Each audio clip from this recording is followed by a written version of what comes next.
Welcome to Truth Be Told by Everyday People. Our guest today, our first guest, as I said we were going to have, is Nick Luciano. Nick Luciano, where did you grow up? Paterson, New Jersey. Okay. Yep. And so the people know this is a non-scripted show, and it also is a non-political show. And tell us what it was like growing up in Paterson, New Jersey. Well, I'm certainly quite a few years older than you, but it was beautiful. I wouldn't trade it for anything else in the world.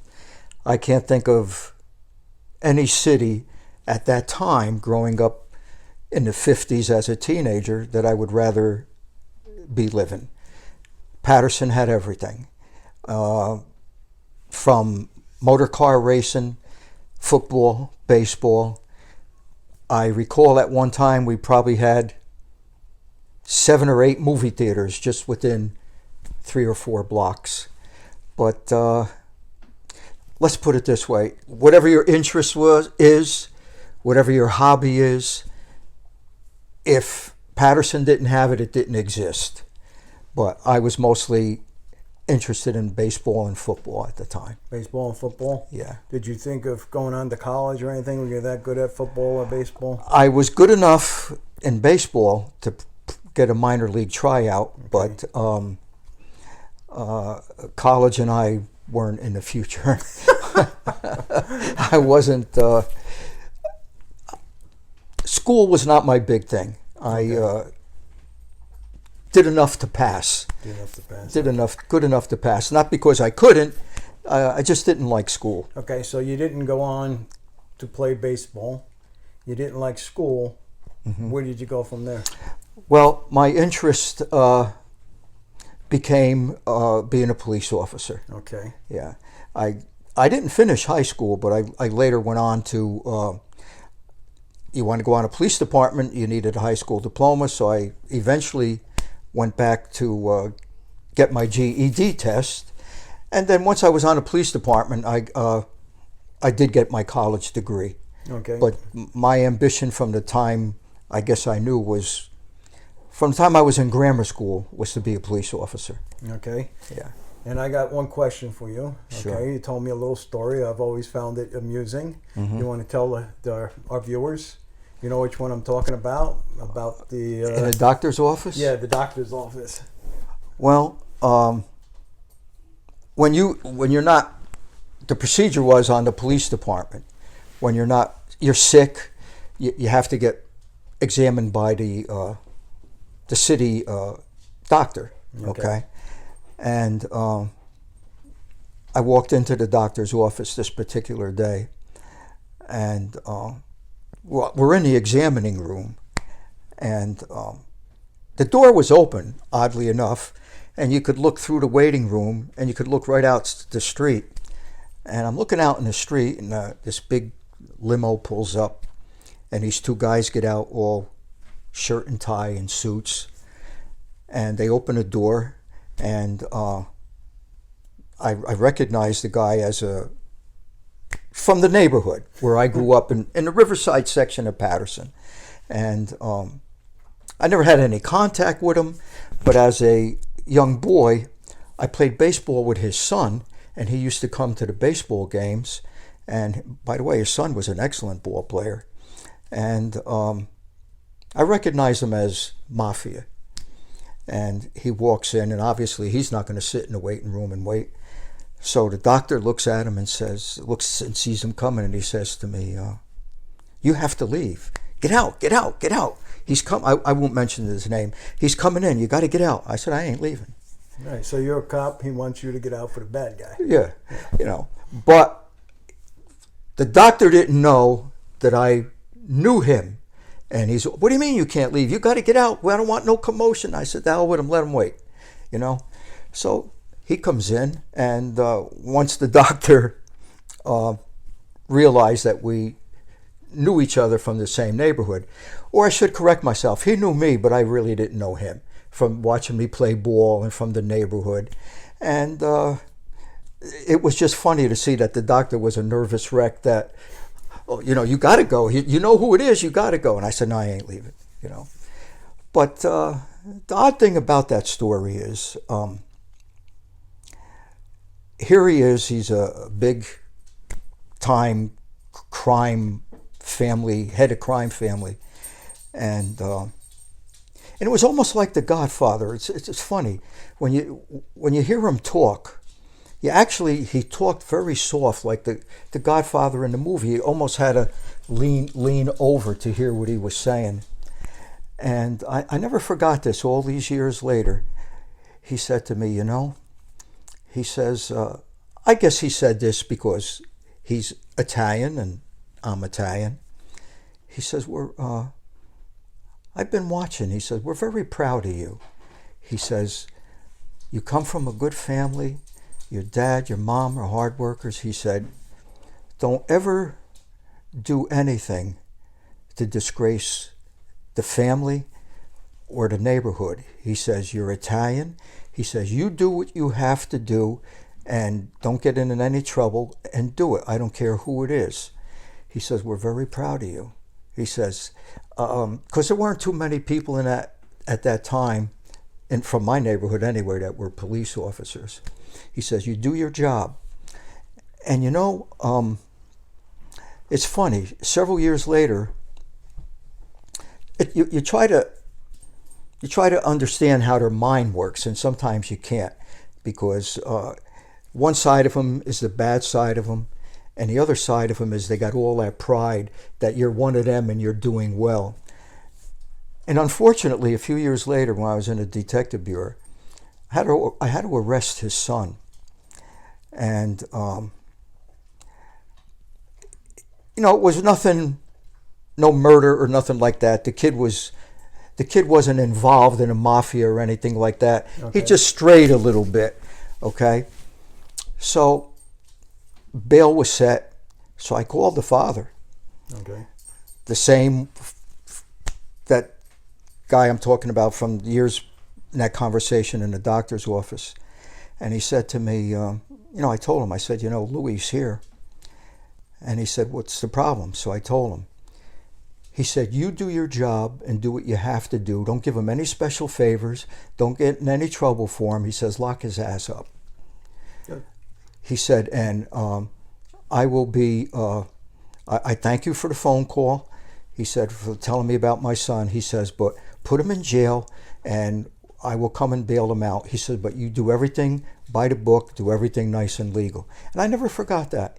He was very, he didn't ask for no favors.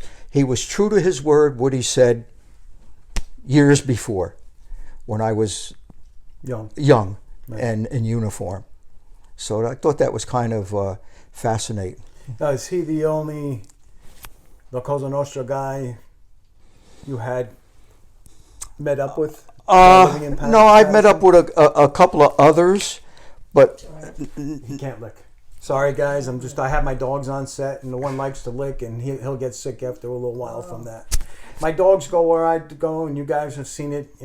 When I've done other things and put the books up and stuff, the dogs are with me, and sometimes they don't know what quiet on the set means. Let's get back to you, right, Nicky?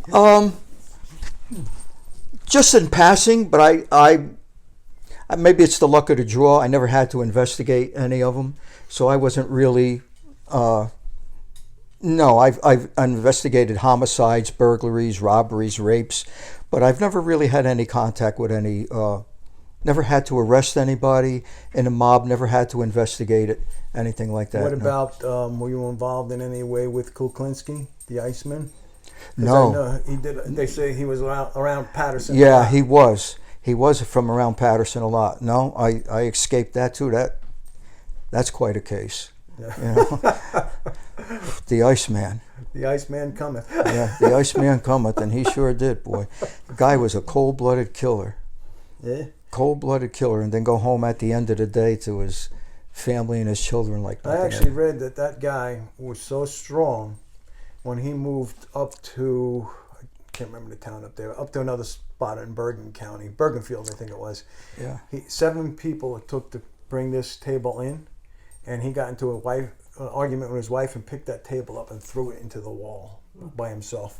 They said that's how strong that guy was. Yeah, no. So let's move on. So what happens to Nick as he's on the police force, away from organized crime anyway? Well, I was pretty fortunate. You need the change of pace, you really do. Some guys want to stay in uniform. Some guys want to be in the detective bureau. Who wants to be in narcotics? I think after a few years, it's never boring. I don't care where you work. It's never boring. But sometimes you just need a change. And when I went into the detective bureau, every police department works differently, but they have homicide specialties. Or where I was, we handled everything except narcotics. And then later on, I was assigned to the narcotics bureau. So I really had a good rounded education of a little bit of everything. And then I was very fortunate that I was selected to teach in a police academy. Cool. So in order to teach in a police academy, you had to be certified. So I had to go away for a couple of weeks and pass a test. And I was very happy near the end of my career to be able to teach in a police academy and see all these young faces come to the police academy, and was so tempted to say, you have no idea what you're getting into, you know. But I didn't, and tried to teach them the state required courses and teach them what I knew, and I hope I was successful. Now, how long were you on the force? 25 years. 25 years. 25 years. It was time to Retire. It was time to retire because, for a lot of reasons,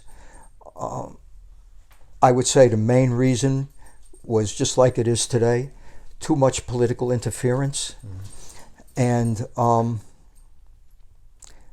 physically and mentally, it was time to retire. Time to retire. This job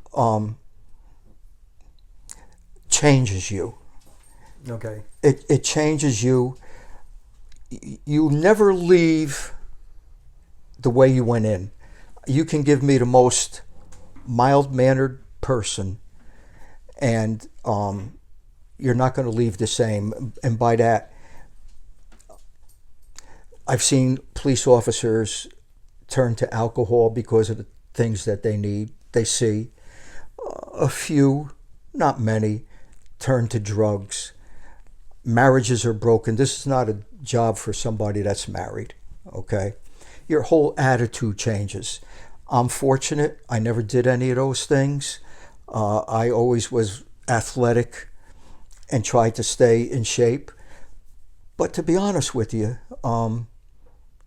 mentally you're never the same. I have nights when the nightmares are just awful. Oh. So I guess too, it depends on where you are a police officer. In a smaller town, you might not deal with all those things, and you could leave with all your physical and mental capabilities intact. But till this day, and I've been retired quite a few years, I still jump at loud noises. I can be in a supermarket or like at Walmart, and somebody gets on the microphone and calls for somebody to come to the front, and I'm just like, so it never leaves you. I think once you're a police officer, you're always a police officer. Well, let's see if you remember this. I'm going to test your two things on your memory. You were in Tractor Supply one day, right? A couple of years ago up here, and a guy who plays the sax that you know came in there, and he was not dressed. Usually has like $5,000 suits on. Right. He's all dirty and all, right? And he goes, "Hey Nick," and what did you do? Oh yeah, I think yeah, yeah. I think I turned and yeah. You're gonna pull that gun on him. Yeah. Yeah. It's and you know, sometimes you can't escape it. My boys were small. I'm going back 25 years, really. Oh, you have two sons. Yes, I I have. thought you had one. No, two sons. I didn't meet the other one. No, I have two sons. Okay. One's a police officer. Both police officers. Okay. Yeah, out of state, out of New Jersey, and they were just little boys at the time. And I said, oh, we're going to go on a nice, save my money. We're going to go to Hawaii. Christ, you can't get any further away from New Jersey than Hawaii. And we're waiting online. And we're waiting online to go see the Arizona, okay? Okay. From Pearl Harbor that was sunk. You can't make this up. And some guy walks up to me, points his finger at me and says, you're a cop in Paterson, New Jersey, and takes a swing at me. Yeah. That didn't end up well. So where can you go? Another time, when I was in the detective bureau, I investigated a bank robbery. Of course, the feds take over, but we're the first on the scene. And I never told anybody at the college I was going to that I was a cop, because at the time they were demonstrating, believe it or not, keep cops off the campus. We don't want cops on the campus. Well, kind of like today. Yeah, no different than today. And I'm in class, and little did I know that newspaper and TV reporters were at the bank robbery, and I was on camera. And boy, life was miserable after that. Yeah. And in that same bank robbery, I was going on vacation, driving to Florida, and somewhere in Virginia, just like the same story in Hawaii, I pull in to get gas on highway, what is that, the highway that goes down, 95, okay. that goes from, down to from Florida. Down. Yeah. I'm getting gas, and the guy says to me, you're a cop in Paterson, New Jersey. I said, man, where do you have to go to have... So nobody knows who you where are. nobody knows you, It was just like when I moved up here. Now everybody knows, but I've had my house. I lived just outside of Paterson at the time. I've had my house spray painted. It's awful. You just... so you never know. You got to always be, even years later, You remember how we met?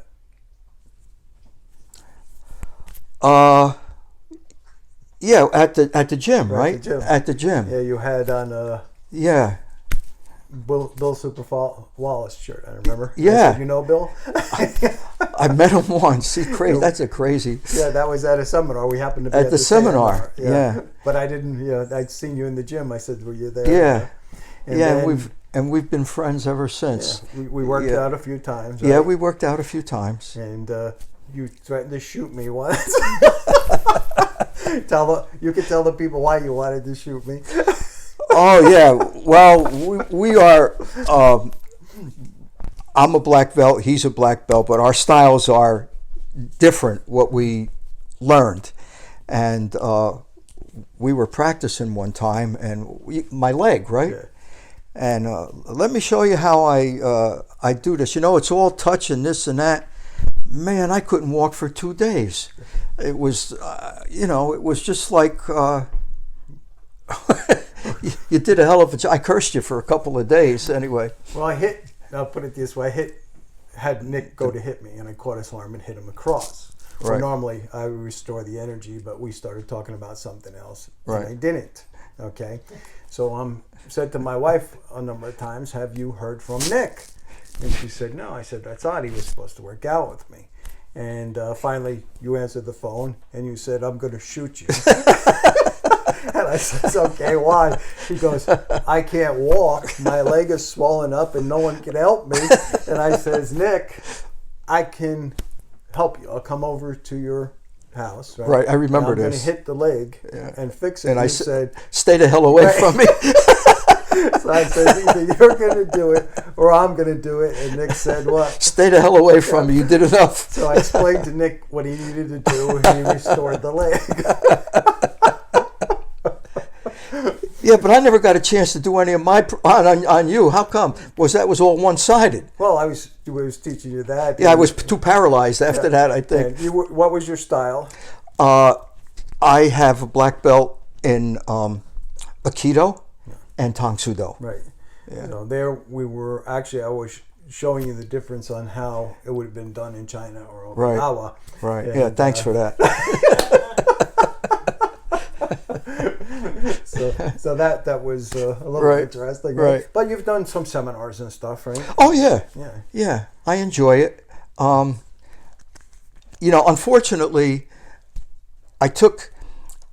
my first love was Aikido. I started with Tang Soo Do first, but I would say my first love was Aikido, and it's a sad story. My sensei, my instructor, died very young, Okay. and once he died, and he was an excellent teacher, no nonsense teacher, but once he died, I don't say I lost interest. I didn't lose interest, but it took the heart right out of me, Right. because he taught me so much. It's a way of life. It's not only about self-defense. It's a way of life. It's around understanding yourself and other people. And it came at a time in my life when it was it helped me because I was going through a lot of turmoil.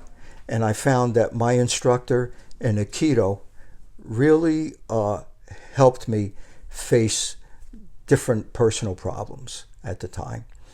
And it's sad because we were going to open our own school. Okay. We were looking around here, and the thing, if you teach someone properly Aikido, it's not for everyone. Everybody has Because what they prefer. you're going to get thrown, you're going to get black and blues.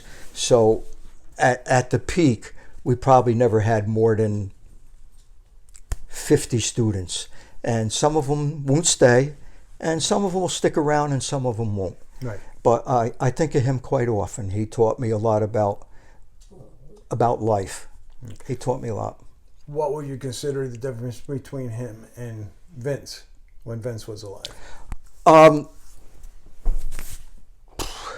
Tang Soo Do and Aikido are two different martial arts. Right. Tang Soo Do is Korean, Aikido is Japanese. And the philosophies are completely different. Okay. And Tang Soo Do, you use your hands, your fists, and your feet to defend yourself. Nothing wrong with using. See, people don't understand.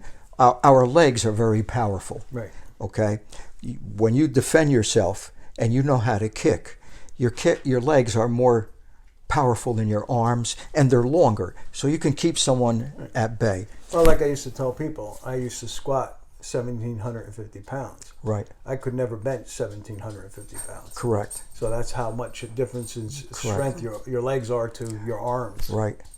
And Aikido is completely different. You don't use your legs. Aikido is just taking a person's energy and using it against them. So if the punch is coming in this direction, don't block it. Let that person take that energy and use it against them and do what you have to do. I just enjoyed Aikido. You'll get more aches and pains from Aikido than you will from Tang Soo Do. But I remember said you were having problems with your fingers. My wrists are a mess. I got arthritis in my wrist.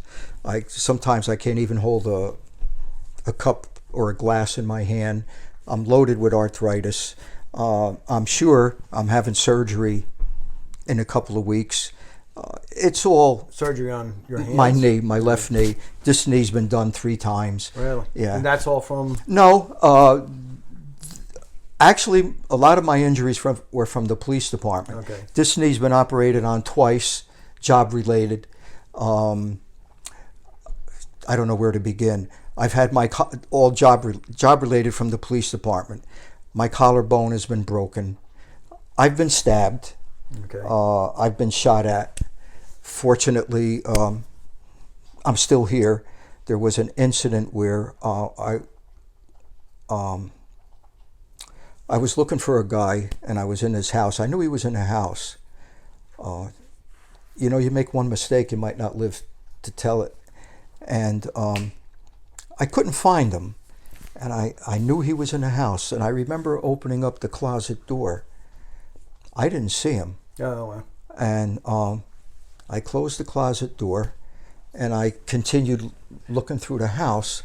And the next thing I know, I had something in the back of my head, and it was a gun. Yeah. And he pulled the trigger, and it didn't go off. Luckily, it didn't go off. Thank God. God was with me that day. It didn't go off, and I managed to take the gun away from him. But so I've had some of my fingers. Keep going, Nick. I'm just. Some of my fingers were broken on the job.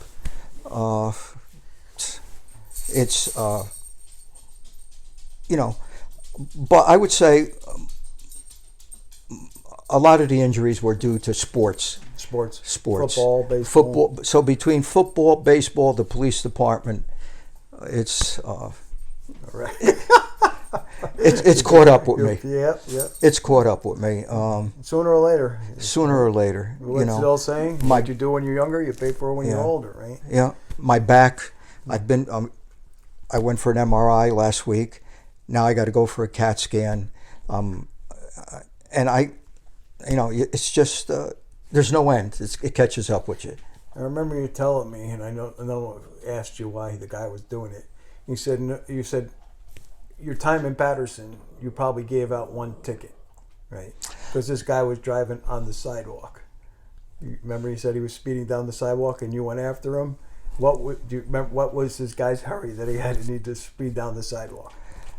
Well, you know what? It's what you're probably referring to is. There's a lot of stories about there's a ticket quota. I can't speak for other towns, but in a city like Patterson, you see people breaking who goes through a stop street, who goes through a red light. You got to prioritize, okay? When you're so busy that who's getting assaulted, who's getting robbed, who's getting shot, who's having family problems, you don't have time for that stuff. Okay, obvious things, certain things you just can't let go. If somebody's a drunk driver or something, that you have to take care of. But again, not taking anything away from police officers in smaller towns, but when you don't have that busy schedule and you go through a red light, you're going to get stopped.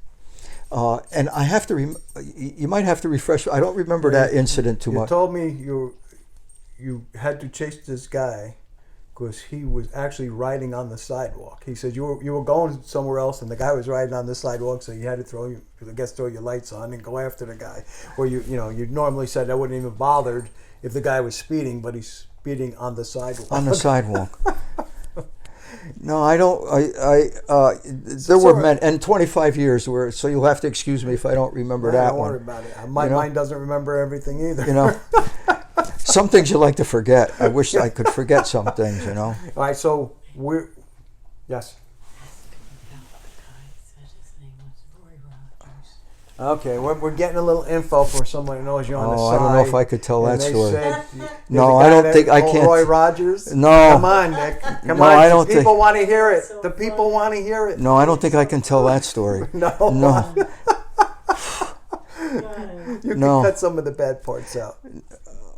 Go ahead. Let's put it this way. You got these people on the edge of their seats right now. They want to hear. I pulled the guy over. I pulled the guy over. I mean, the guy was driving crazy. And, you walk up to the car, and that's a reason why you hate motor vehicle stops. Because almost a great percentage of the time, when you can almost tell when you walk up to the car, somebody's not going to have a license, registration, or insurance card, right? So I walk up to the car, and I thought I recognized the guy. Because, sometimes you arrest the same people over and over and over again, right? So I said to the guy, he gave me a tough time. Didn't want to show me his license, registration. That wasn't good. The dogs just ran into the lights and the mic, so just give us a minute to get back together. Just give me a signal when we're good. Okay. Like I said, my dogs are with me, so they don't know enough. They want to play, they want to do whatever, but they don't usually knock over the cameras. So I thought I recognized the guy because now he's giving me a tough time. So I said to him, "What's your name?" And he looks at me and very sarcastically says to me, "Roy Rogers." And I said, "Roy Rogers, huh?" you're not going to show me your license? So I yanked him out of the car, put him up against the car, because he did break quite a few motor vehicle laws, and I figured I'm going to tow his car and lock him up. So I search him. He gives me his wallet. I look at his license. I'll be damned. His name was Roy Rogers. I couldn't believe it. Oh, I love that story.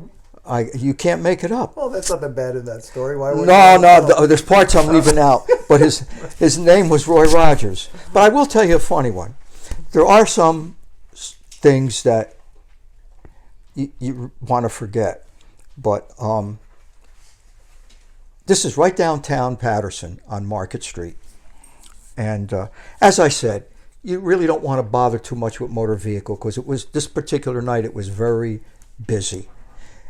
And while you're fooling around with somebody that went through a stop sign, other cars in your area have to do your work for you, and it's serious. But I couldn't avoid not stopping this guy. He was driving crazy. And I remember this like it was yesterday, right in front of the post office, the United States Post Office, the big post office in Patterson. I pull him over. And you know, drunk drivers come in all sizes, and who's happy, who's sad, who wants a fight. You got a problem, because a lot of them get nasty. This guy you put under funny, okay? So I pull him over, and license, registration. He fumbled a little bit, but he was trying to cooperate. He was obviously drunk and couldn't drive the car. And I noticed he was from Jersey City. So I said to him, you're from Jersey City? Oh, yeah, I'm from Jersey City. So I said to him, do you know where you are now? And he looks around. No, I don't know where I am now. So I figured, I said, I'm going to tell you something. I said, I don't know how to tell you this, and I don't know how you got here. I said, but you're in the state of Texas. And he looks around and he says, I'm in Texas? And I said, yeah, you're in Texas. And he went like this. God damn, he says, I knew I made a wrong turn. So, as I said, it was a busy night, and I gave this guy the break of his life, okay? His car was legally parked. I took his keys, and I said to him, do you have any money on you? Because I figured I'm going to call a cab. Let him pay for the cab. I'll write a note. I wouldn't have done this ordinarily, but it was an extremely busy night. I'll write a note, put it in his pocket, because he's not going to remember tomorrow, okay? So I called dispatch, and I said, send a cab down here for this guy. So they did. Hold on a second. Gabby, look at me, baby. You got to stop doing that. You're going to get sick. All right. So they did. He called the cab, and he gets in the cab. And I said to the cab driver, he's got money on him. I said, here's his name, address, take him to here. And here's his keys. When he gets to the house, just give him his keys. Okay. So I thought it was all over with. I'm ready to get back in service, to take more jobs. The cab driver gets out of the car and says to me, officer, he says he wants to know how much the fare is from Texas to Jersey City. I said, you know, you're as crazy as he is. I said, will you please get in the car and take him to Jersey City at the address? So he gets back in the car. The cab driver gets back in the car. Well, I'll be damned. Don't you think the driver of the car gets out of the car? And I said, I'm not going to escape. I'm going to have to lock this guy up, right? So I'm standing up, and I get out of the car now. I figure I got to lock him up. He's going to cause a problem. But he didn't. He gets out of the car. He puts his arm around me, and he says to me, you know, I know you did me a big favor. He says, puts his arm around me and says, when I get back to Jersey City, I'm going to tell everybody, you Texas Rangers are okay. All right. Our camera girl's she showed me something. What were you showing? Oh, okay. Time? Are we over? Are we out of time? Okay. We're good. Then let's. Is there something you want to finish? Hey! Easy. Did he do that? Yeah, it's Tyson did. Scampy. Oh, okay. I don't know how I did it. Okay. Anything else you want to go through before? No, not really. Okay. Like you said, we try to keep it Light. Try to keep it light. And Now, what about you, life-wise, personal life? Are you relationship, married, whatever? no, I'm hanging in there. Okay. This lovely lady over there and I are together. She's and the one passing the notes. Yep. And she's been a bright spot. She keeps me she keeps me in check. And when I was discussing the nightmares before, she deals with it and brings me down to earth. Yeah. Do we have a copy of Straight Talk over there behind you or not? Just give us a minute, guys. Bear with me some minutes. I just wanted to show. We might not. But Nick, we haven't gotten into that, but Nick was also in the show when we were putting together a few years back. I need that for 1 minute for Straight Talk, a mob story. Now, the reason I'm bringing this up, not just because of the book, but the one thing I did find humorous. You remember the Elks Club, right? Yes. So I went in there one day, and Nick's got the book because Nikki's picture is in there and stuff. Or upside down, Nick's picture is in there, right? And these people look and go, "We are so tired of this book. This guy will not leave us alone with it." So if you pick up a copy of Straight Talk, a Mob Story, you'll see Nick in there. If you go onto the Facebook page of Straight Talk, a Mob Story, or 5-9 Productions, you can see some cuts of Nick. And Nick, I'd like to thank you for being here. Thank you. And you guys in the background feeding me notes. Have a good day. Thank you. Thank you very much. Cut. Thank you.